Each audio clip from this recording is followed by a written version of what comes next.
What's going on, Pat? Amy, how you guys doing today? Howdy. Welcome. Good morning. Ready to rock and roll. Looking forward to an explosive Friday coffee break today. That's right. Everyone's staying safe. We had a little bit of a hurricane, tropical storm blow through up here, the East Coast up here. A little bit of a shit show here in Connecticut. Pat, everything safe for you? Everything's safe. Power's back on. Internet is out. Running off a hotspot. But it's funny, Bob, you and I were just talking about this, that our phones are still a little wonky, a little weird. And we forget that cell towers run on electricity, Yeah. And so when power goes out, it can alter cellular connectivity as well. It's kind of interesting. Never thought about that, right? Yep. Yeah, and they have a battery backup, but obviously the battery backup is only, lasts for so long, is as strong as so long. So anyway, you guys ready to get rock and roll? We got a ton of incredible questions. You guys ready? We're ready to rock and roll. All right, fantastic. All right, first question. Actually, we're gonna jump a little bit. Let's talk about a tax question that just came in, which is pretty incredible. Did you guys see that? This is from Aaron. Did you guys see the new tax bill in California that the tax idiots are trying to push through? Why would anyone live in California? Unfortunately, I do. It says I don't, but Aaron does. Tax the rich because they work harder and longer hours away from their families so the others can sit on their lazy asses on the beach and surf.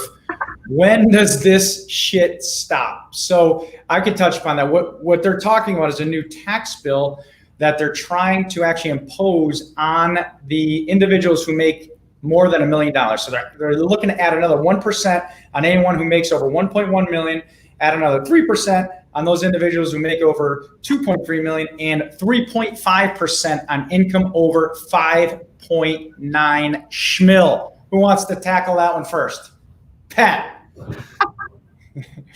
So here's a fundamental problem. In California, I believe, is one of the states that already has fewer taxpayers than non-taxpayers. So they've already come over that hump, meaning there's more people that don't pay taxes than that do pay taxes. So we already got this lopsided approach. Now, when you start taxing high-income earners, and those high-income earners really do want to enjoy the Pacific West Coast, they simply find ways to divert their monies outside of California and bring it through other areas. They'll shut down a business and reopen it in another state, maybe even Puerto Rico, right, to avoid paying unrealistic tax base, which then starts altering that who's paying tax and not paying tax in the wrong direction even further. You've started a snowball that's going to continue down to roll downhill. At some point, it will implode. It has to fail.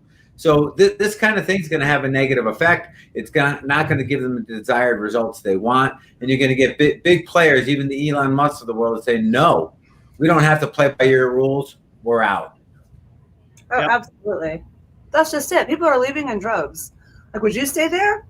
All right. I mean, so think about it. This is the stupidest thing, right? They make the majority of the revenue for the state from the high income earners. But hey, let's push the high income earners out so that ultimately the state will suffer horribly. And they already have challenges with their school systems and everything. I mean, there's just so many challenges in California. They're just going to make it worse.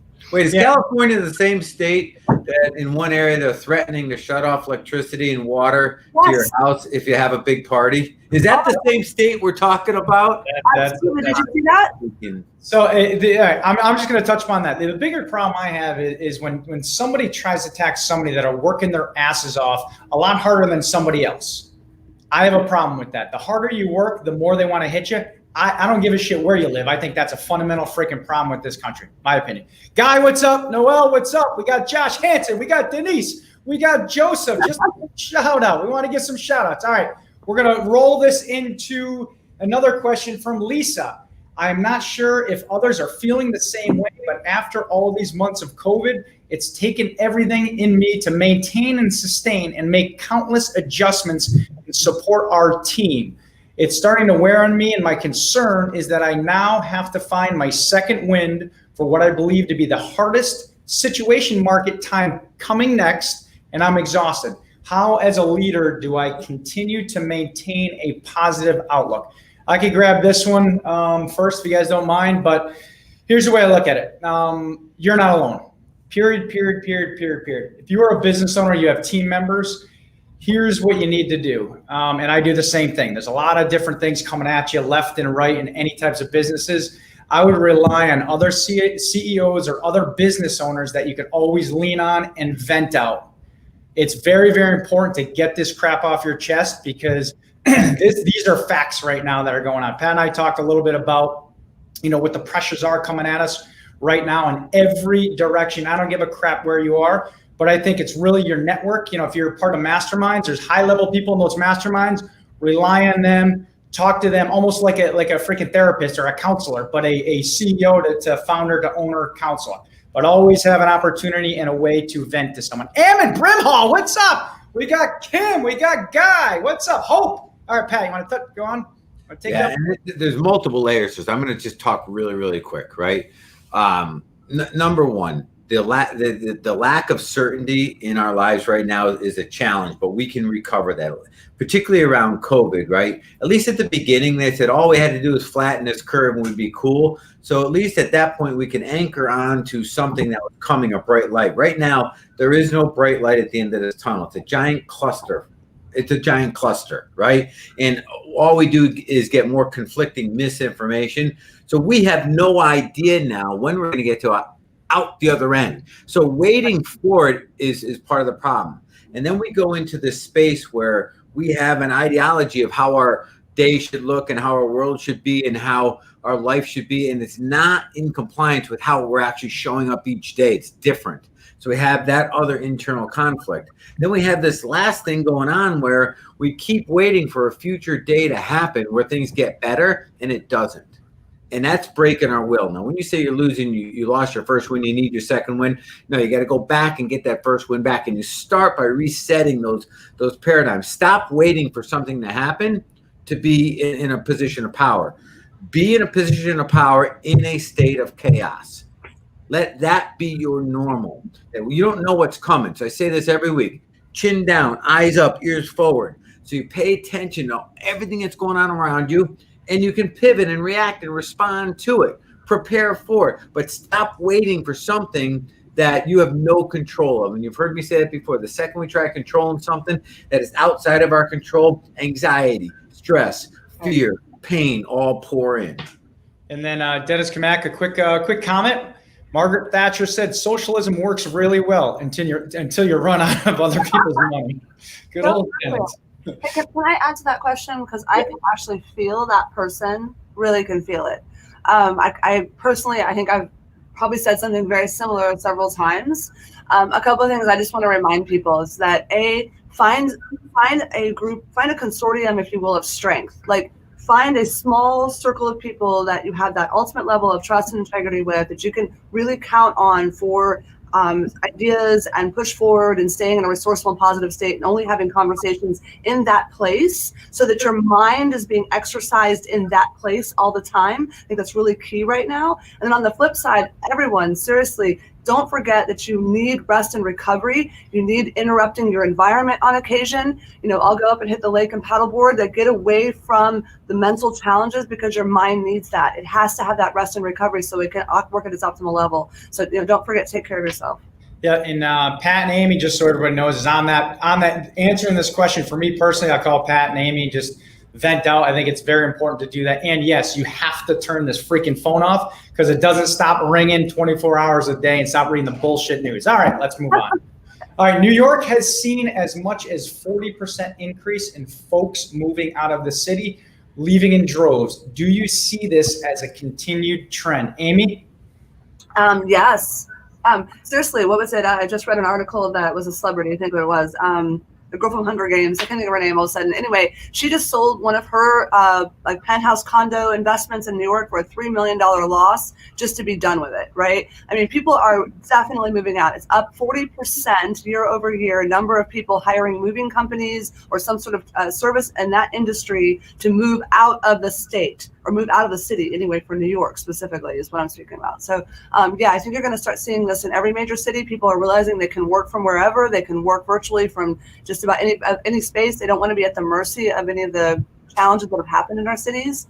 So yeah, for sure. Well, I can just tell you what's happened up in Litchfield County, right? We have, Pat, we have a lake house up in Litchfield County, and New Yorkers are coming in droves to use the same thing you're talking about. And a lot of those high-end properties are selling very, very quick because they're getting out of the city. So we're seeing it here. There's no difference with the question we just asked about California. It's going to happen in California. When you keep jacking up taxes like that, a little different situation, but if you're jacking up taxes, they're going to be leaving California as well. So, absolutely. We have same thing in Atlanta. Everybody's hitting the lakes here. I mean, it's not just COVID they're running out of the city from. It's de Blasio and Cuomo. Let's be honest here. Two freaking jackasses. Yep. So with that being said, let's keep rolling. We don't have de Blasio and Cuomo here, and I'll tell you what, people are all hitting the mountains and the lakes like crazy right now. I mean, we could put a simple post in a Facebook group that we've got acreage up in the mountains, and we have comments all over it. Normally, those are completely ignored. So it's happening everywhere, and we definitely don't have Cuomo here. Joseph Doyle said, Como will buy you dinner if you stay. He will cook for you. You get lots of laughs. Guy said, FCBU is my support group. Love it. Love it. All right. Cool. I write faster than he. Okay. Well, we'll keep rolling it. All right. I have been looking for a project manager to oversee our rehabs. My question is on compensation.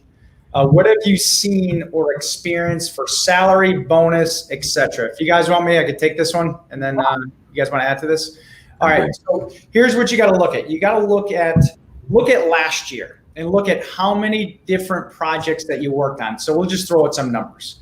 Well, typically what you're going to pay for is about 10 to 15% of whatever that project cost.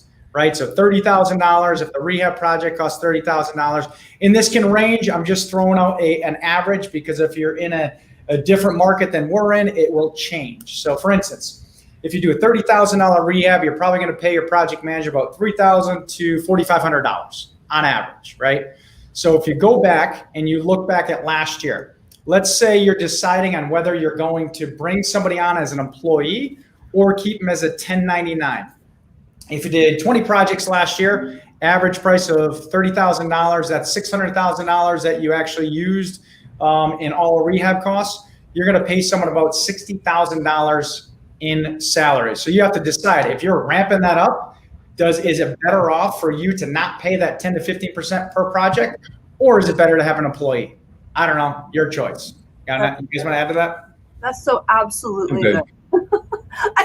That's just it right there. And nobody does that. But well, okay, first of all, how many people actually take the time to sit down and do a deal analysis after every deal anyway? Okay. But those of you that are not doing that already should be, but that's how you're going to decide ultimately what that's worth. I mean, you could end up having a $200,000 or $300,000 partner if you're paying them percentage. So take a look. All right, cool. I don't know if you guys know much about 1031 exchanges, but there's a question of, I have a property that I want to convert into a vacation rental, then do a 1031 exchange. Do you know the rules on how this works? You guys? Yeah, so get an expert that does 1031 exchanges and just stand back and I'm serious, Yeah, there's a shit ton of rules and it's got to be done right or you're going to get your butt kicked on it. So find a good expert on it. And one thing I do know about vacation rentals is that you have to rent it out majority of the year. You can only use it for 2 weeks of the year for it to qualify. So that's the only thing I know about vacation rentals in and of itself. Well, that's for tax purposes for income, where you can handle the income on the property. But I'm with Pat, so we have a little rule in our office: the difference between an amateur and a professional. An amateur says he knows everything and he just bumbles his way in and does stuff. A professional says, no, I'm going to go find the right people to have the right information to make a good decision. So go ask. Yeah, what do you mean? Reading something on the internet doesn't make you a professional? Come on. All right. Absolutely not. But some people think they are. All right. This is actually a question about the text message platform that we talked about last week with the webinar we did. It says, when your remote lead managers are running your launch control program, how do you consider if they are hot, warm, or cold? I'll just give you a quick 2-second rundown. Cold lead is very, very little motivation. When somebody wants 100% of Zillow value, all right? A warm lead is they have more motivation. They typically looking for around 80% of Zillow value, and a hot lead is they're looking for 70% they want an offer. However, that does change if you're a buy and hold investor, no matter what. right? Forget text messaging platform, forget anything else. If you're a buy and hold investor, you could typically buy it for a little more because you're not looking necessarily at the market value, you're looking at the market rates. So that does change a little bit. If you're a wholesaler, rehabber, and a buy and hold investor, those numbers will change a little bit. But you want to add to that? No? Good. Good there? All right, perfect. I make the mistake quite often of providing value to others and hoping they will respect the value of what is provided. And then it is a struggle. I repeat, what do you suggest? Pat, right up your alley? Yeah. Don't give with expectation.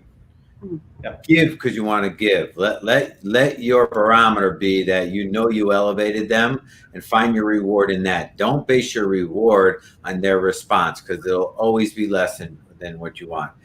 I'll tell you right now, and this even goes into relationships, man. If you want to really, really calm down a relationship and make it more peaceful, enjoyable, don't create expectations that are just yours and not theirs. Don't do for someone with an expectation they're going to return the favor, but they don't know that expectation exists. They'll almost always let you down or at least miss the mark. So yeah, just understand that when you do something, your reward is knowing that you did something. It's not based on their response back to you. Okay, I have a different take on that. So I agree with what Pat said, but I want to say something else.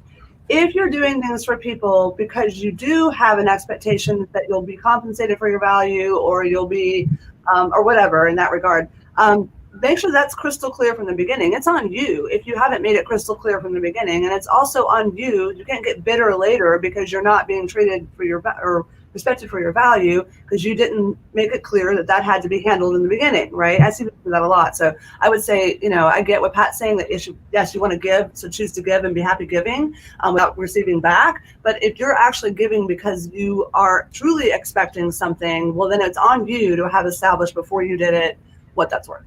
Correct. Share that expectation. Yep.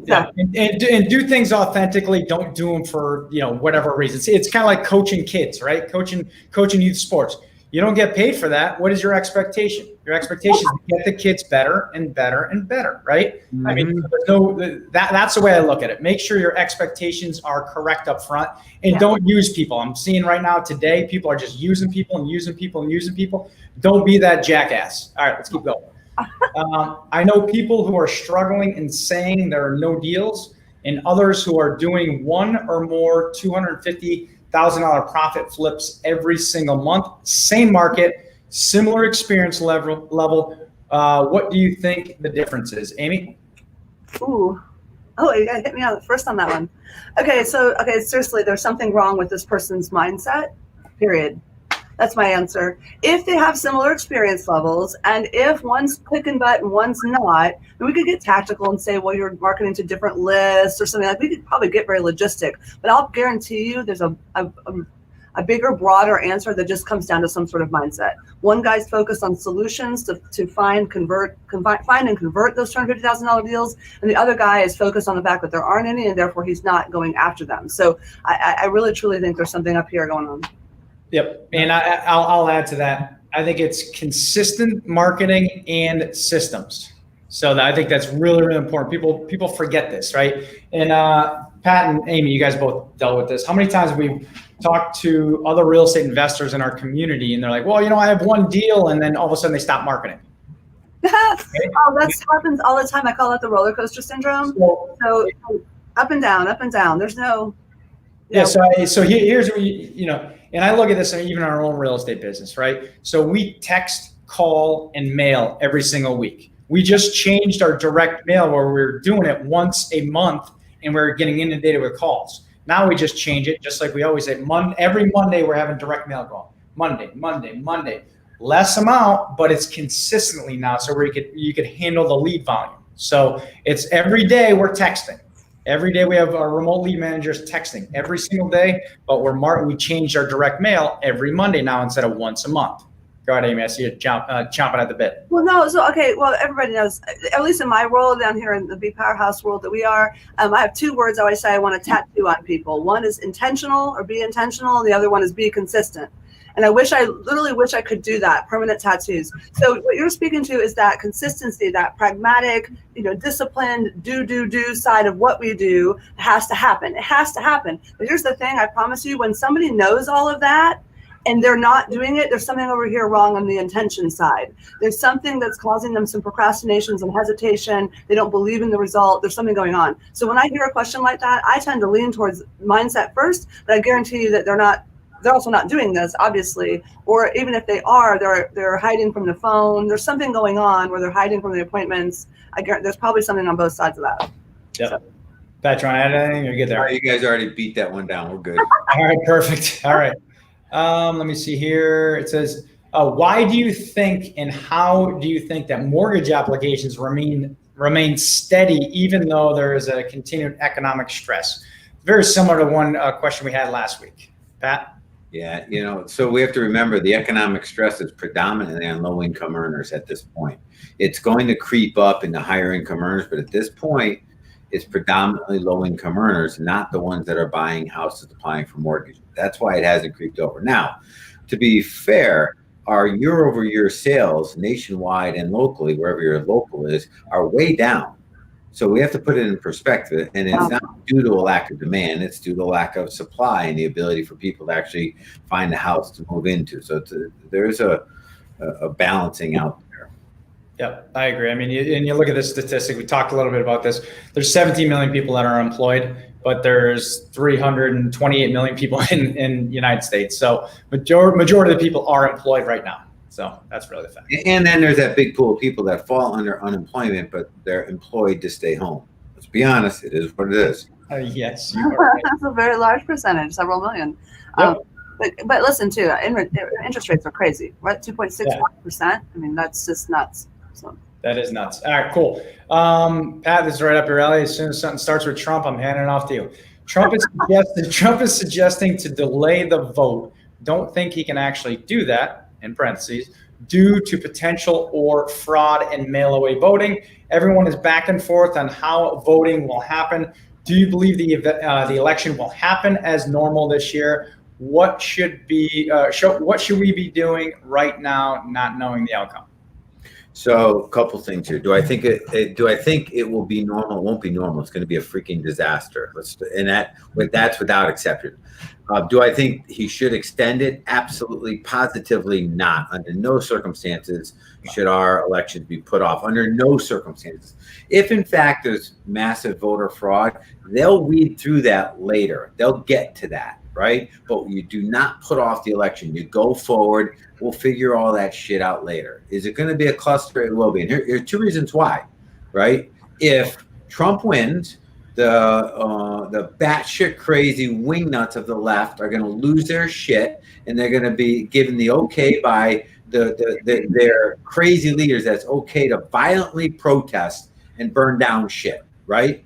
Not to make a point, but just to do it. That's how they respond to this stuff. And I think what we see in communities like in Texas right now, parts of Arizona, up in Oregon, we're going to see. Did you hear it in Oregon 2 nights ago or last night? They set the police department on fire and trapped the police in it. That's attempted murder. This is not about. This is the most bullshit stuff going on. This isn't about taking a stance anymore. We're way past that. And that's why it will not be normal. Now, if brain dead Biden wins, right? Which nobody's for Biden. They're just against Trump. Let's call it what it is. No one is. Oh, I'm a Biden fan. No one wants Biden to be president. They just don't want Trump to be president. But if he wins, and he may, the narcissist Trump will not back down. He will not. He's got no freaking character. He's such a deep-seated narcissist. He thinks he's correct in everything, and he will not leave. They'll probably have to come and take him out under freaking guns, and march his ass out. It won't be normal, but there's no way they should put it off.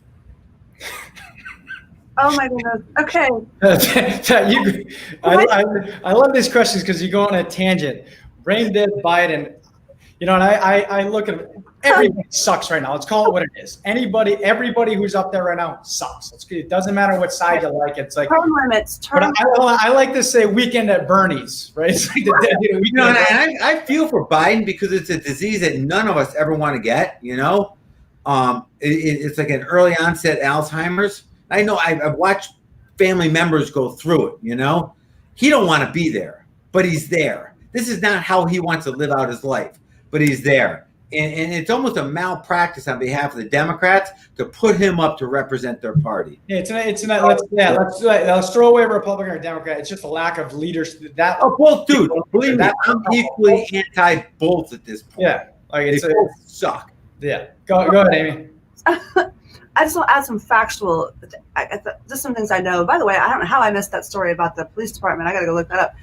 But I will say that there's a congressional vote happening in New York, I think, right?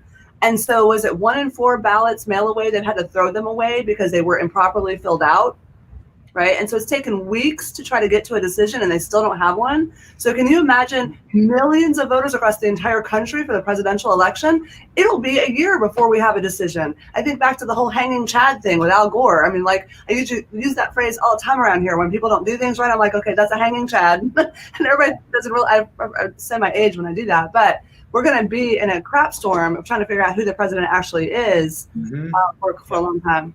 Yep. So, and I'm going to flip this. So John Perry did nail it. He goes, it's messed up time right now, bigger than politics, 100%. So what we need to do in all of this messaging right now, I would say I'm going to spin this on the real estate investing side. Start building your buy and hold portfolios because that will get you through any ups and downs, period. So, and speaking of that, this is just what history, right? Rents always go up. Need for rentals, need for that type of property always goes up in this type of market scenario that we're probably facing, right? So that's a dead spot on buy-in that's going to help you. Yep. So one last piece. It ties back to the earlier question about getting my second win. This is the type of chaos that I'm talking about that's going to be with us for a while. And our job is not to get caught up in it. I play with you guys here, and I'll get a little emotional, excited about it to kind of make this a little entertaining. But I don't spend any of my time giving a shit about our national election. I just don't care because I know how little influence any president actually has on my life. My local mayor and governor, a little different, right? But to waste our time up there is a poor use of time to focus your energies on there, or to expect that when your president gets reelected or elected, it's going to change your life in some way, shape, or form. You're sadly mistaken. Good point. Bo, kick that thing out. Field goal. All right, let's keep going. I'm looking to bring on a manager to oversee my acquisition team. First of all, great job. It means you're growing. What qualities do you look for in a position like this, Pat? Team player. If I had my druthers, they'd come out of a competitive team sport, and I'd start from there. After that, all those other characteristics, but I want somebody who knows that when the team wins, they win. Bingo. I just had a conversation this morning just like that. Totally unrelated. Go ahead, Amy. Well, no, I 100% agree with that. If they don't know how to work row the boats together, right? Like think of the picture of the rowers, right? It's not going to work. But you were a hockey player, right? Pat knew that. He knew you were a team player. So that's important. I think military background sometimes can be a similar type a person. So I'm looking for discipline, right? I'm looking for that never leave a client or a deal behind kind of mentality, that, I'm going to do whatever it takes mentality. And then I'm looking for, high level of integrity. And are they somebody who can operate without ego to be willing to ask questions? It's very important. So self-driven, but asking questions, to me, there's a balance there. And it's we, not I. That's 100% number one. And you got loyalty you want trust, and someone who has the same vision as a we, not an I, right? Absolutely. Name in the back, man, it's a name in the front. That's first and foremost. And anyone who has a name in the back, guess what? They have a short time with your company. Long term, it doesn't work. Yeah, so word of caution for that person to ask the question. If you hire somebody that's extremely entrepreneurial, okay, and they're all about I, me, all you're doing is training somebody to go off and do it on their own. instead of building a team member to be with you long term. So having a little bit of entrepreneurial inclination is good, but they need to prefer being the team rather than trying to run it themselves. Yep. Yep. Agreed. So just a comment. It's just this Facebook user on this platform. I wish I could say who this is, but firefighters have that mentality, right? Yeah. And I 100%. I wish I could give you the shout out. If you could put the name in there, that'd be great. I can't. All right, perfect. Peter St. Martin, what's up, brother? We got John, Joseph, Denise. Some more shout outs. Kim, what's up? A little more shout outs there. All right. Another overwhelmed question, because this seems to be a common theme. I know we're going to get a lot of this stuff, but it's really, really important to cover this because they're a little different twist to each of them. I have 3 different businesses. How do you stay focused on each one without getting overwhelmed? This is a different question. So, Pat, you want to hit this one, or you want to take it first? Yeah. So I'll start it. You finish it. So I would never recommend you have 3 businesses until you've built the first one completely and moved on to the second one. But we're after that fact, right? Now to the point where you have all these strings pulling at you and it's overwhelming.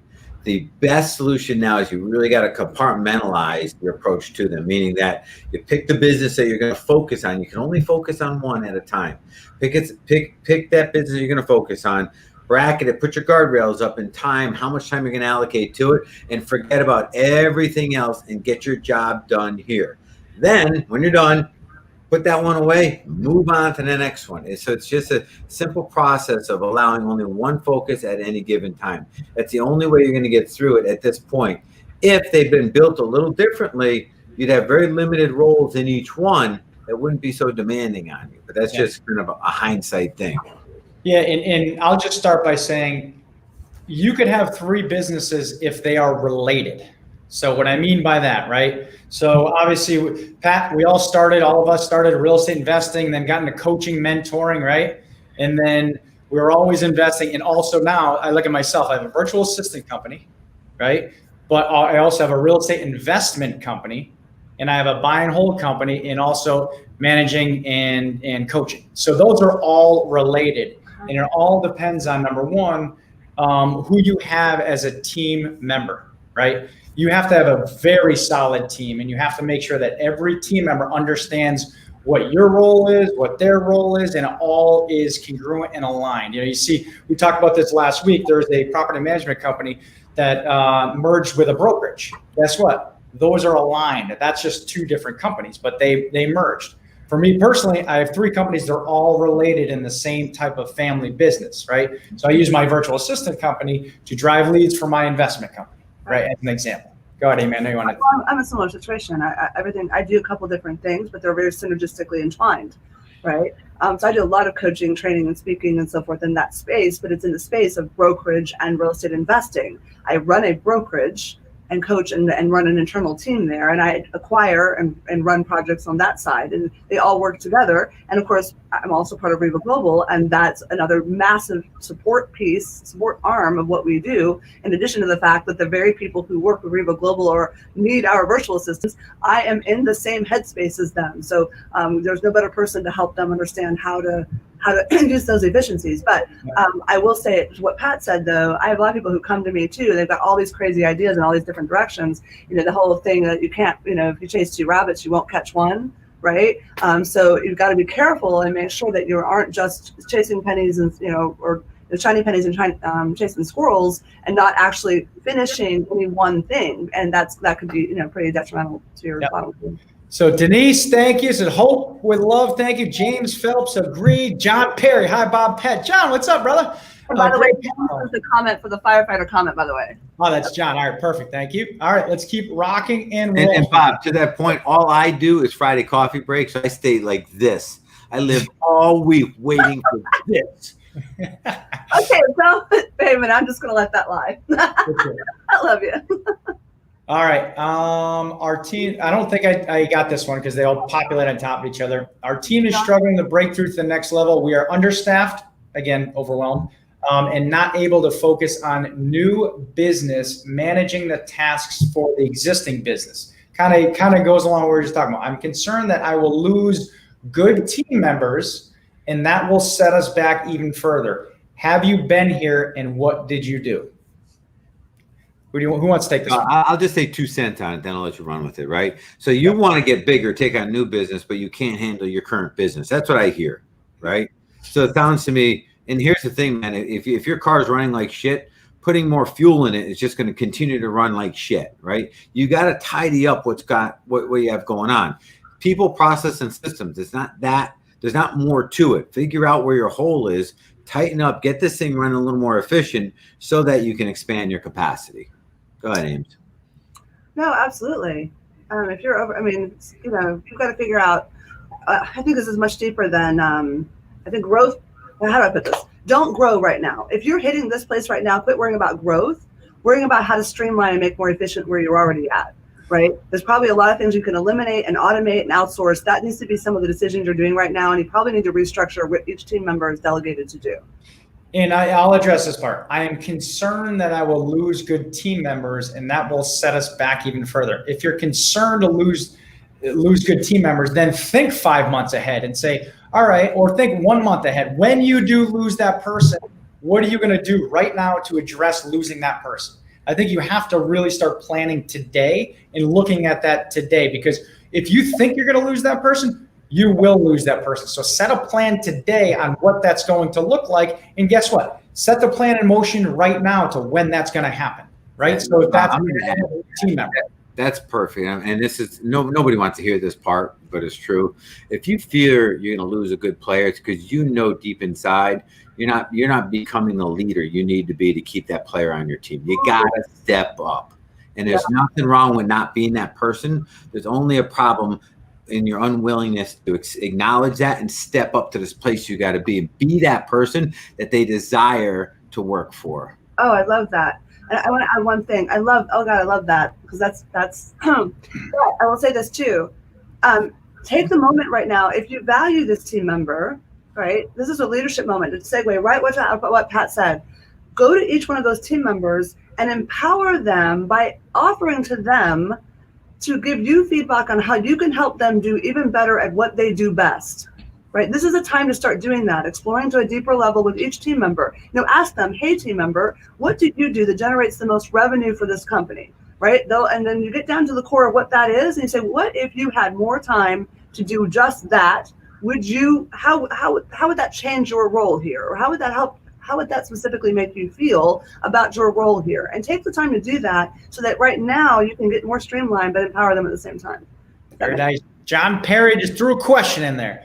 Question for you. How does the businesses get impacted when traditional banks stop lending like 2009 and government regulations limit your ability to execute on your business plan? So exactly what California is doing to the weed growers. But anyway, Pat, you want to touch upon that one? Yeah, well, you're asking kind of a what if question. So without knowing what they're going to do, it's hard to say. But negatively is probably the biggest way to answer. Now, likely we're not going to run into the same lending issues that we ran into in 2009, because the fundamental issue were the banks.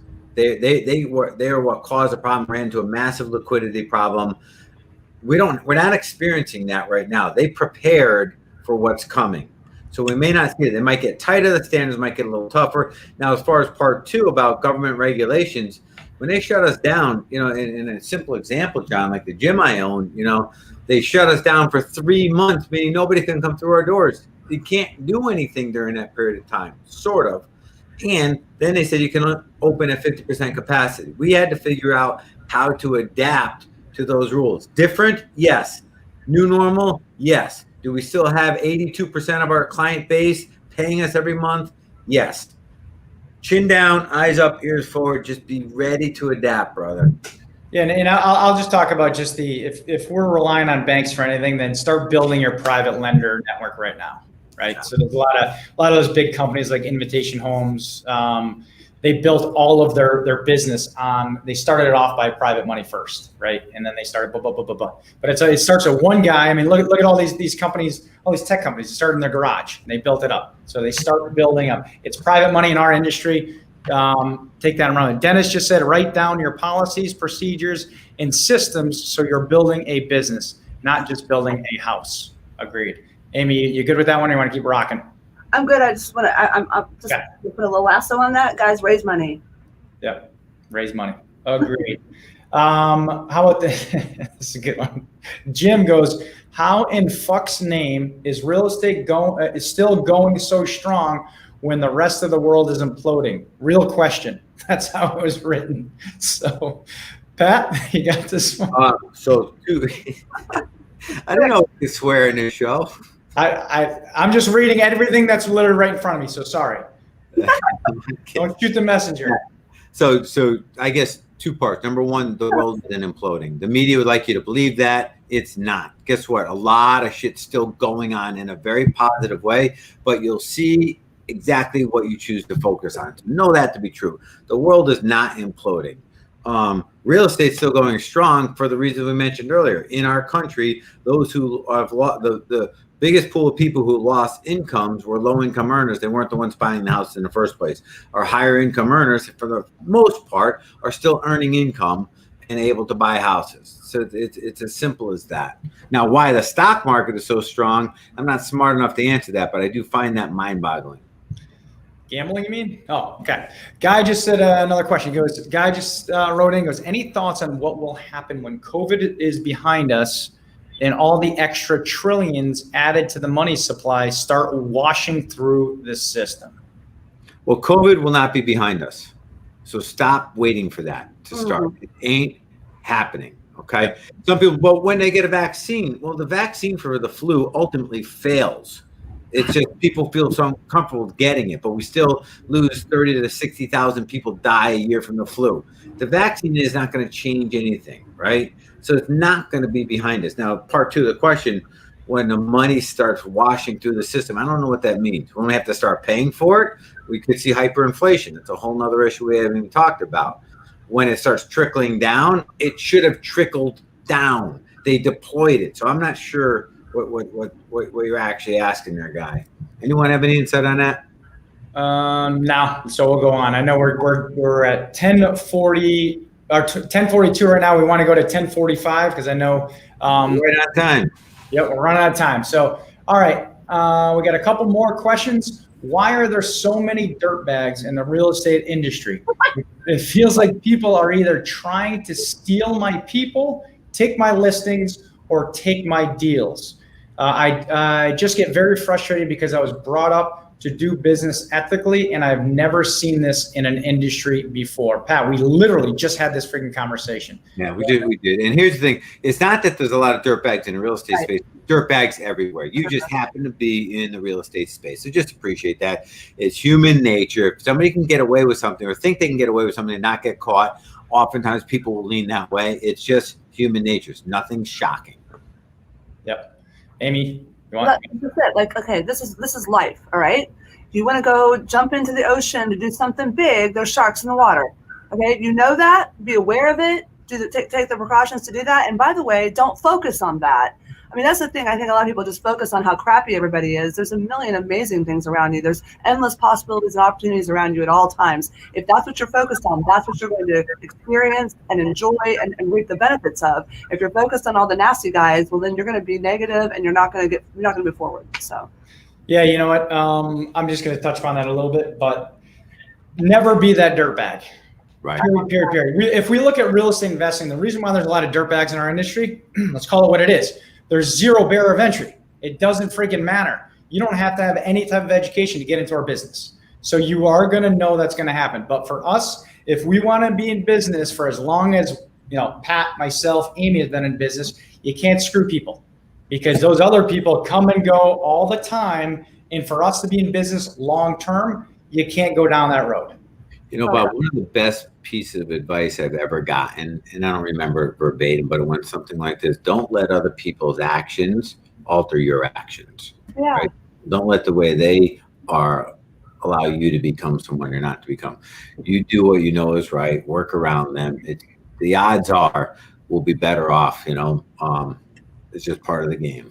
Hey, when I first started, go ahead, Amy, go ahead. I was going to say, you choose. So what Pat's saying, you choose how you allow it to bother you. It's all on you. You are 100% responsible for that. Yep. And whenever you step over that gray area, go into that, red area, whatever area you want to call it, it gets easier and easier and easier. And that's one of the things that Pat taught me when I first jumped into real estate, because I was, I literally grew up in a hockey locker room. And when I jumped in, that's when mortgages started getting hot. And it was easy to go off on that path and make a shit ton of money in the mortgage industry from real estate, because Pat and I were starting to get into a lot of that stuff. We were doing some really cool stuff back in the short sale world. It was easy to jump in that business, but and the other thing is have a mentor as well, like I did with Pat, because I could have gone down that wrong path very easily. So the takeaway is don't screw people. All right. And there are a lot of dirtbags in our industry. This is the last question. All right. Since COVID, my husband had been laid off, so I asked him to start working in my real estate business. He has an A personality, and I love him to death. But what are some ways to have him stay in his lane without me wanting to divorce him? We're not marriage counselors. Great question. But no, that is a very, very question. I think number one, I could touch upon this, and then Amy and then Pat, you want to put a bow on it. Wish everyone a great weekend. But you have to, again, communication is key. You have to outline everything, because when you're married to an A personality, especially when it's your business, if you started this business, you have an A personality, join your business, it could be a little rocky if you don't set expectations extremely clear right up front, because you will get mowed over, you'll end up hating him, and you won't have a business. That's all I got. Amy, go ahead. Well, I was going to say, so we do a lot of study using NLP in our office and so forth, and it comes down to take the time to understand how your mate or your partner or your team members or your employees, what are the strategies that they make decisions by, what type of learners are there. Like, take the time to do that, to understand that their model of the world is different than yours, to help you figure out how to communicate well. Like, seriously, it's worth the effort. I mean, I can go all the way down to something as cliche as love languages, right? Everybody, the love languages book, everybody has those. Kids have them. Everybody has them. Take the time to learn what that person's is, so that when you're worried about what to communicate for them to do, you're going to communicate it to them in the right way, and it will be something that fits them. What's the phrase? If you ask a fish to climb a tree, you'll both be frustrated, right? Okay, so find out, ask the fish to swim. Don't ask them to climb a tree.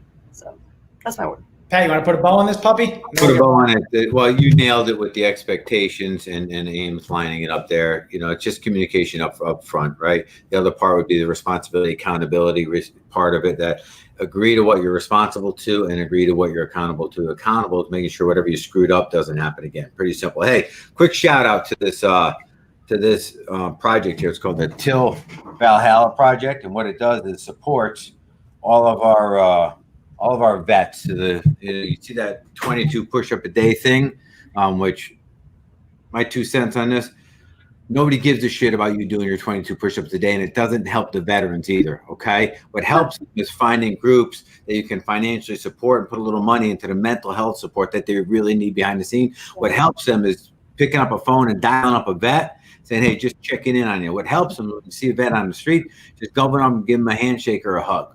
That's what helps. Your cute, 22 push-ups on Facebook ain't worth shit, right? That's right there with your ice bucket challenge crap, right? Just saying, all right?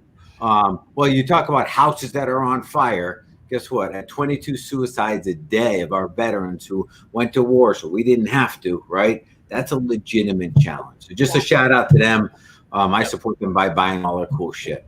Love that. Personal experience with dealing with a veteran and PTSD. It's tough. So perfect. All right, that's a bow. That's a wrap. Hopefully everyone has an awesome weekend. Thank you again for spending your Friday with us, sucking down the coffee. Jerry Murphy, what's going on? We got Noel, we got Joe, we got everybody. Thank you. We had a huge turnout. And listen, if anybody on here is needing some, virtual assistant services, thinkreva.com. Go there real quick. It's got an easy list of things you can have a VA do for you, or you can schedule a 15-minute strategy session with us. We'll tell you how to make things easier. Cool. Thank you, everybody. Have an awesome weekend. Thanks, guys. Peace.